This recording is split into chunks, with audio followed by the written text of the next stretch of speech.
Hello guys, welcome to our classes. कैसे हैं आप सभी? Hope so doing well. So हम हमारा ये नेक्स्ट पार्ट डिस्कस करें 5000 MCQ सीरीज का। तो स्टार्ट करते हैं। Question number 76, among the following financial derivative. ये आपको फाइनेंशियल डेरिवेटिव दिए हुए हैं। फाइनेंशियल डेरिवेटिव का मतलब क्या होता है? फाइनेंशियल डेरिवेटिव का मतलब होता है जिसकी खुद की कोई वैल्यू नहीं होती है, जो औरों से अपनी वैल्यू क्या करता है, ड्राइव करता है। जो औरों से अपनी वैल्यू ड्राइव करता है उसे फाइनेंशियल डेरिवेटिव बोलते हैं। सो उसके अंदर से सबसे कम रिस्क किसके अंदर होता है? फॉरवर्ड के अंदर, ऑप्शन के अंदर, फ्यूचर के अंदर या स्वैप के अंदर। सो अमंग द फाइनेंशियल डेरिवेटिव जिसके अंदर सबसे कम रिस्क होता है वो क्या होता है? That is the option. Option market के अंदर क्या होता है? बहुत कम रिस्क होता है। सो ध्यान से मेरी बात को सुनना। ऑप्शन क्या होते हैं? तो फॉरवर्ड मार्केट और फ्यूचर मार्केट में क्या डिफरेंस होता है? एक होती है फॉरवर्ड मार्केट, एक होती है फ्यूचर मार्केट। फॉरवर्ड का मतलब क्या होता है? जो क्या होती है फॉरवर्ड, देखो फ्यूचर नॉर्मल है।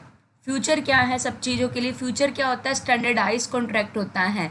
लेकिन फॉरवर्ड स्टैंडर्डाइज नहीं होता, कोई स्टैंडर्ड नहीं होता। इसकी क्या कम करता है? कस्टमाइज होता है। कस्टमाइज का मतलब जैसे जब हम अपने क्लॉथ सिलवाने जाते हैं तो टेलर के पास तो हम कस्टमाइज करते हैं चीज़ों को। तो जो फॉरवर्ड कॉन्ट्रैक्ट होते हैं वो क्या होता है? कस्टमाइज होता है। लेकिन जो फ्यूचर होता है वो स्टैंडर्डाइज कॉन्ट्रैक्ट होता है। फ्यूचर जो नॉर्मल है, फ्यूचर जो कॉन्ट्रैक्ट होता है वो आपका ऑर्गेनाइज स्टॉक एक्सचेंज के ऊपर ट्रेड होता है, जो भी सेबी वगैरह होती है। लेकिन जो फॉरवर्ड कॉन्ट्रैक्ट होता है वो क्या होता है? एक प्राइवेट कॉन्ट्रैक्ट होता है between the two parties, bilateral contract होता है। जो फॉरवर्ड कॉन्ट्रैक्ट होता है उसका एक डिलीवरी, स्पेसिफाइड डिलीवरी डेट होती है। लेकिन जो फ्यूचर कॉन्ट्रैक्ट होता है उसका रेंज होती है एक। ठीक है। फॉरवर्ड कॉन्ट्रैक्ट को हम लोग क्या करते हैं? Forward contract settle at the end of the maturity.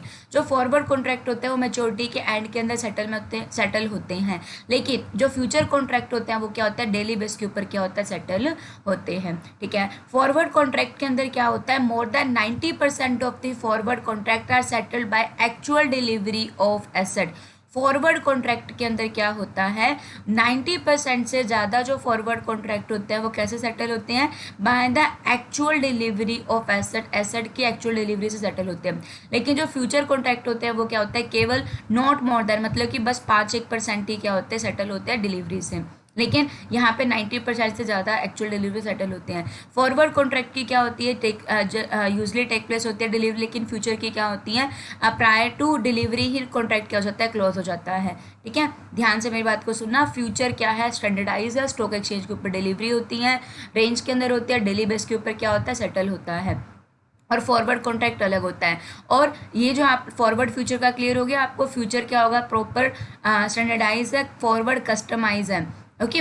Option में क्या होता है? ऑप्शन आपके पास ना 2 ऑप्शन होता है, कॉल ऑप्शन और पुट ऑप्शन। कॉल ऑप्शन का मतलब क्या होता है? परचेज करने का ऑप्शन। कॉल ऑप्शन का मतलब क्या होता है? परचेज का ऑप्शन। पुट का ऑप्शन क्या होता है? सेल का ऑप्शन। कॉल ऑप्शन का मतलब यहाँ पे क्या है? जो ऑप्शन बायर होगा ना आप लोगों का, जिस लाइक मैंने अगर कोई ऑप्शन खरीद रखा है तो मैं ऑप्शन बायर हूँ। सो यहाँ पे क्या होगा? ऑप्शन बायर के पास ये राइट होगा। किस चीज़ का राइट होगा? जिसके पास भी ऑप्शन है कॉल का, उसके पास ये राइट होगा कि वो कभी भी उन सिक्योरिटीज़ को क्या कर सकता है? बाय कर सकता है। मेरे पास आज ये एक ऑप्शन मुझे मिला हुआ है, मैंने ये ऑप्शन खरीदा हुआ है, मैं हूँ ऑप्शन बायर। कोई पर्सन दूसरा कौन होगा? ऑप्शन सेलर होगा। सो ऑप्शन बायर के पास क्या है? राइट है। किस चीज़ का राइट है? कि वो क्या कर सकता है? गुड, मतलब कि ऑप्शन बायर सिक्योरिटीज़ को खरीद सकता है, वो सिक्योरिटीज़ को बाय कर सकता है। ठीक है। With in a specified time period के अंदर। और अगर ऑप्शन बायर अपना ऑप्शन यूज़ करना चाहें, ऑप्शन बायर मतलब कि अपना राइट यूज़ कर सकता है। इसका लिए राइट मतलब कि इसका मर्जी होती है कि वो यूज़ करे या ना करे, कोई इसके ऊपर कंपल्शन नहीं होता। ऑप्शन बायर अगर खरीदना चाहता है अपनी सिक्योरिटीज़ को तो उसके ऊपर, अपनी सिक्योरिटीज़ के या ऑप्शन सेलर की सिक्योरिटीज़ को अगर वो खरीदना चाहता है तो इसके ऊपर कोई कंपल्सरी नहीं होता है, इसकी मर्जी होती है। लेकिन ऑप्शन सेलर वाले केस के अंदर क्या होता है? ऑप्शन सेलर को क्या होता है? यहाँ पर देना उसकी मजबूरी होती है। अगर ये पर्सन खरीदना चाहता है कॉल ऑप्शन के अंदर, अगर ऑप्शन बायर खरीदना चाहता है तो ऑप्शन सेलर को मजबूरी में बेचना पड़ेगा। ठीक है। और एक पुट ऑप्शन क्या होता है? जो पुट ऑप्शन होता है वो बायर को क्या राइट देता है? वो ये बायर को ये राइट देता है कि वो उसको सिक्योरिटीज बेच देगा। मतलब कि मैं हूँ ऑप्शन बायर, मेरे पास ऑप्शन है। अब मेरे पास किस चीज़ का ऑप्शन है? कि मैं अपनी सिक्योरिटीज़ को बेच सकती हूँ। मेरे पास पुट ऑप्शन है कि मैं अपनी सिक्योरिटीज़ को बेच सकती हूँ। किसको बेच सकती हूँ? ऑप्शन सेलर को मैं अपनी सिक्योरिटी बेच सकती हूँ। अगर मैं अपना राइट चलाऊँ तो इसको मेरी सिक्योरिटीज़ खरीदनी पड़ेंगी। क्लियर हो गया। तो कुल कॉल ऑप्शन का मतलब क्या होता है, परचेस करने का ऑप्शन, पुट करने का ऑप्शन मतलब सेल करने का ऑप्शन। ऑप्शन जो बायर होता है उसकी मर्जी होती है, लेकिन ऑप्शन सेलर होता है उसके लिए कंपलसरी होता है काम करना या खरीदना या बेचना, जो भी आपके कॉल और पुट के हिसाब से होगा वो। कॉल और पुट, बाय और सेल किसके लिए, बाय और सेल ऑप्शन बायर के पॉइंट ऑफ व्यू से है।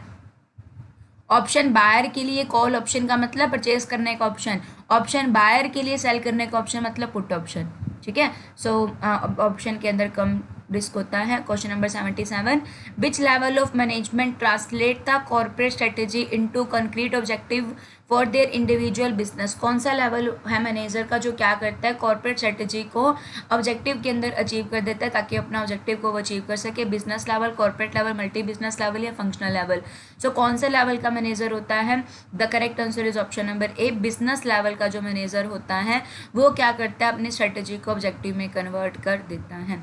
Question number 78, the number of the subordinate A superior can effectively handle. आपको मैंने बहुत अच्छे से बताया हुआ है, एक सुपीरियर है वो अपने नीचे कितने सबऑर्डिनेट को रख सकता है, ये क्या होता है, स्पैन ऑफ कंट्रोल होता है, ठीक है। क्या होता है, स्पैन ऑफ कंट्रोल होता है।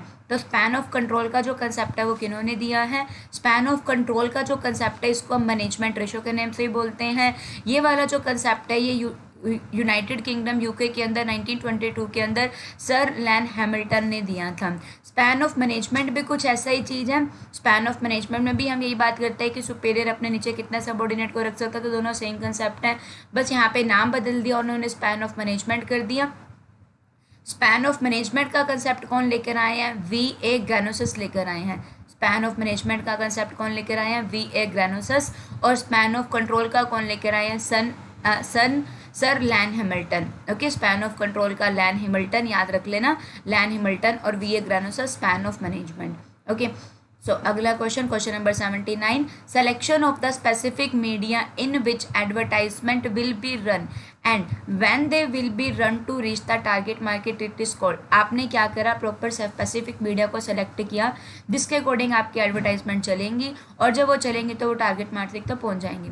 Selection of the specific media in which advertisement चलेंगी, तो भाई एडवर्टाइजमेंट चलेंगी तो फिर आंसर क्या होगा, मीडिया प्लानिंग। यहाँ पे क्या होगा, आप लोग क्या कर रहे हो, मीडिया प्लान कर रहे हो, प्लानिंग कर रहे हो कि किस तरीके से एडवर्टाइजमेंट चलानी है, किस तरीके से कस्टमर तक पहुँचानी है, that is called the media planning. बाकी ये चार तो आपके प्रमोशन मिक्स के पार्ट होते हैं, एडवर्टाइजिंग होती है, वन वे होता है, फीडबैक का कोई भी ऑप्शन नहीं होता है, public relation, face to face अच्छे कॉन्ट्रैक्ट होते हैं, पब्लिसिटी क्या होती है, कंपनी के द्वारा फ्री ऑफ कॉस्ट होते हैं, कोई आइडेंटिफाइड स्पॉन्सर उसका नहीं होता है। तो media planning is your correct answer.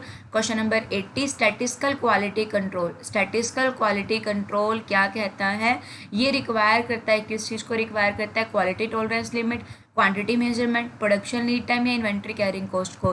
तो स्टैटिस्टिकल क्वालिटी कंट्रोल आप लोगों को ये बताता है कि आपके अंदर कितनी क्वालिटी टॉलरेंस लिमिट है, ठीक है, क्या बताता है, कितनी क्वालिटी टॉलरेंस लिमिट है, इसके बारे में बताता है। तो क्वालिटी कंट्रोल के 7 टूल होते हैं, प्रोसेस फ्लो डायग्राम होता है, चेक शीट होती है, हिस्टोग्राम होता है, पैरेटो डायग्राम होता है, कॉज एंड इफेक्ट डायग्राम है, स्कैटर डायग्राम है और कंट्रोल चार्ट है। ये आप लोगों के सामने आप याद कर सकते हो।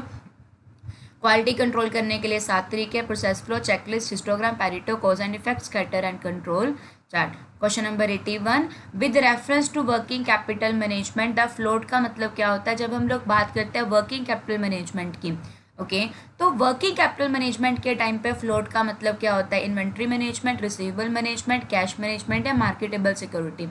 तो वर्किंग कैपिटल की जब हम बात करते हैं, वर्किंग कैपिटल क्या होता है, current asset minus current liability, इससे क्या निकलती है, नेट वर्किंग कैपिटल निकलती हैं। तो जब हम नेट वर्किंग कैपिटल निकालते हैं तो फ्लोट का मतलब क्या होता है, that is the cash management. ये क्या होती है, कैश मैनेजमेंट होती है। सी आप लोगों का करेक्ट आंसर हो जाएगा। और कैश मैनेजमेंट के 2 मॉडल भी होते हैं आप लोगों के, आपको पता होगा, एक कैश मैनेजमेंट के 2 मॉडल होते हैं, एक होता है मिलर और मॉडल, एक होता है बाउमल मॉडल। एक क्या होता है, मिलर और मॉडल होता है, और एक कौन सा मॉडल होता है, बाउमल मॉडल होता है।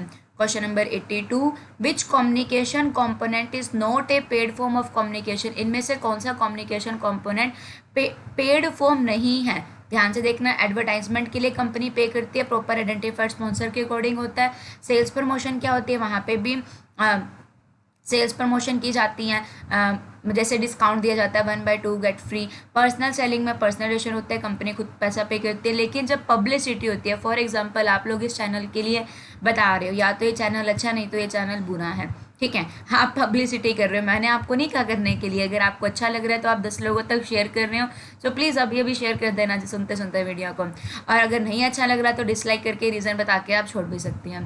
सो पब्लिसिटी के अंदर क्या होता है कि मैं उसके लिए पे नहीं कर रही, पब्लिसिटी पॉजिटिव भी हो सकती है, नेगेटिव भी हो सकती है, कंपनी उसके लिए पे नहीं करती है। और आपको डिस्क्रिप्शन बॉक्स में टेलीग्राम लिंक मिलेगा, आप उसको भी ज्वाइन कीजिएगा। डेली हमारी 7 बजे सुबह कॉमर्स के MCQs की लाइव क्लास होती है, आप उसको भी अटेंड कर सकते हैं। और मैं अनअकैडमी के ऊपर एडुकेटर हूँ, आप मुझे भी वहाँ पे फॉलो कर सकते हैं।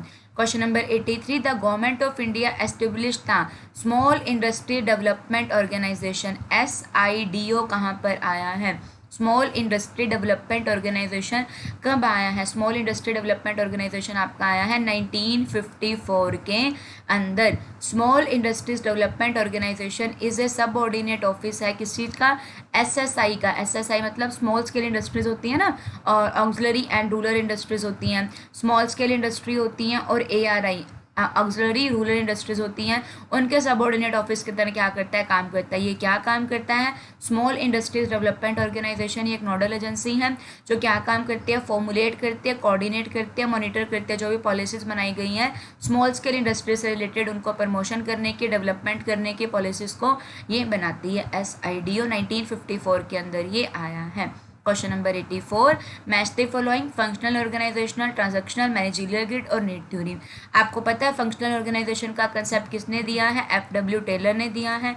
जो फंक्शनल ऑर्गेनाइजेशन होती है वहाँ पर क्या होता है, हम ये बात कहते हैं कि जो भी आप ऑर्गेनाइजेशन को टोटल पार्ट्स में डिवाइड करोगे वो on the basis of major function करोगे। ओके मैनेजरियल ग्रिड आप लोगों को पता है किन्होंने दिया? ब्लैक एंड माउंटेन ने दी है। नीड थ्योरी किन्होंने दी है? MC कलनाड ने दी है। MC कलनाड की 3 नीड थ्योरी होती है, need for power, need for achievement and need for power, need for achievement and need for affiliation. जो ट्रांसैक्शनल एनालिसिस है ये किसने दी है? एरिक बैरन ने दिया है। तो आपका जो करेक्ट आंसर क्या हो जाएगा? फंक्शनल ऑर्गेनाइजेशन FW टेलर ने, ट्रांजैक्शनल एनालिसिस, तो आपका आंसर हो जाएगा ऑप्शन नंबर A। सो ये क्वेश्चन आप लोगों ने खुद नहीं करना है, तो आप मुझे कमेंट बॉक्स में इसका आंसर बताइएगा। क्लास अच्छी लगी तो लाइक कर देना। Thank you so much.